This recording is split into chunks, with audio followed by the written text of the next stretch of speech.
Insidious: The Red Door merupakan film kelima dari franchise Insidious, menceritakan kembali keluarga Lambert tepatnya 10 tahun setelah kejadian di film kedua. Jadi ini sequel langsung dari film kedua. Josh dan Dalton yang sudah melupakan masa lalunya kini harus mengingat kembali dan merasakan teror dari alam The Further. Bercermin dari film ketiga dan keempatnya memang kurang berkesan dan tidak sebagus film pertama dan keduanya. Namun film kelima ini masih lebih oke lah karena tertolong nostalgianya juga. Debut Patrick Wilson sebagai sutradara di film ini bukanlah suatu hal yang buruk banget. Gue cukup suka bagaimana Patrick membuat jump scare, bukan sekedar jump scare kayak film Indonesia yang asal bikin. Jump scare di sini dibikin dengan perlahan-lahan, dibangun ketegangannya tanpa terkadang membuat kita tahu kapan jump scare yang muncul. Malah terkadang ada suasananya aja yang bikin tegang, tapi ternyata tidak ada jump scare.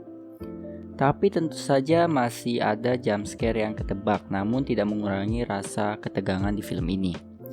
Rasa nostalgianya juga kental dirasakan, apalagi untuk kalian yang pernah menonton film pertama dan kedua. Bagi yang menonton langsung film Insidious: The Red Door tanpa melihat film terdahulunya bisa aja, tapi bakalan bingung di beberapa adegan. Cerita yang disajikan biasa aja dan di awal tuh terkesan lambat alias bertele-tele, tapi bukan yang jelek banget ya kayak film keempatnya.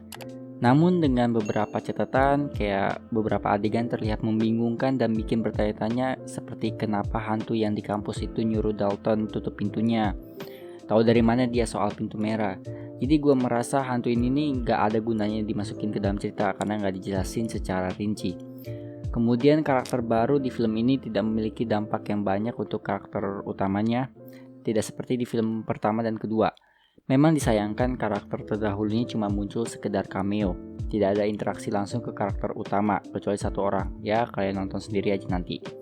Tapi karakter Chris cukup menghibur sih, dan karakter dia tuh jadi pengganti si Specs dan Tucker. Karakter misterius dari masa lalu Josh juga masih kurang dalam penulisan. Ya memang subplot ini cuman untuk mengungkapkan masa lalu Josh, tapi eksekusi akhirnya cuman yaudah gitu doang. Kemudian porsi dramanya di sini kerasa banget, kental banget drama keluarga di film ini. Konflik Dalton dan dengan Josh tuh emang yang paling menonjol. Gua nggak terlalu keberatan ya sama dramanya meskipun jadinya lebih fokus ke drama ketimbang horornya. Cuman ketegangan di film ini masih bisa dirasakan kayak gue bilang tadi. Untuk endingnya sih gue suka, ini ending yang pas dan manis untuk keluarga Lambert. Meskipun gue pengen ngelihat keluarga Lambert lebih banyak lagi, tapi dengan berat hati lebih baik jangan deh, karena nanti kesannya dipaksakan. Cuman gak menutup kemungkinan bakal ada film Insidious lagi, tapi dengan karakter yang baru, dan semoga bagus kalau memang mau dibuat lagi. Kesimpulannya, Insidious: The Red Door tampil lebih baik dari film ketiga dan keempat. Ya baik-baiknya tuh nggak baik banget sih, tapi ya lebih oke lah. Debut Patrick Wilson sebagai sutradara berhasil di film ini. Memang film ini bukan yang terbaik jika dibandingkan dengan besutan James Wan. Masih ada beberapa adegan yang menurut gua nggak perlu ada di filmnya, salah satunya hantu di pesta perkumpulan. Terakhir gua berharap muka si setan merah bisa diceritain asal usulnya di film berikutnya. So terima kasih bagi yang sudah menonton, like, comment, dan subscribe. Gua Rakis, signing out.